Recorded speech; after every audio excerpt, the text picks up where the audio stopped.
بسم اللہ الرحمن الرحیم۔ سوال یہ ہے کہ اگر مرد کو دوران جماع محسوس ہو جائے کہ بیوی کو حیض جاری ہو گیا ہے تو اس کی شرعی ذمہ داری کیا ہے؟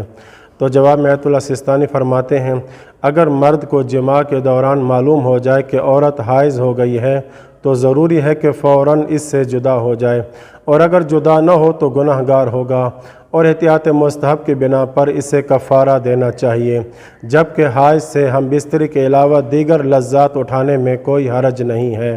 جیسا کہ بوس و کنار یا چھیڑ چھاڑ کرنا، لیکن زیر ناف سے لے کر گھٹنے تک لذت اندوزی کرنا مکروہ ہے۔ دوسرا سوال یہ ہے کہ کیا خون رک جانے کے بعد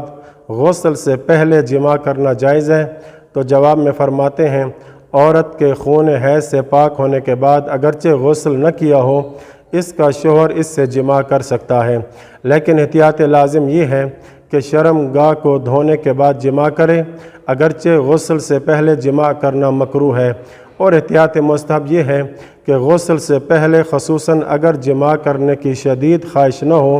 تو اس سے پرہیز کرے، لیکن دوسرے اعمال جو طہارت، وضو، غسل اور تیمم جو بھی اس کا وظیفہ ہو کہ نہ ہونے کی وجہ سے حیض کی حالت میں عورت پر حرام تھے،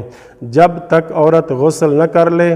اس پر حلال نہیں ہوں گے، اور وہ کام جو حیض کی حالت میں حرام ہیں لیکن معلوم نہیں ہے کہ اس کا حرام ہونا حیض کے ایام میں طہارت نہ ہونے کی بنا پر ہے یا حائض ہونے کی وجہ سے ہے، تو احتیاط واجب کی بنا پر ضروری ہے کہ غسل سے پہلے ایسے اعمال کو انجام نہ دے۔ وصلی اللہ علی محمد و اہل بیتہ الطاہرین۔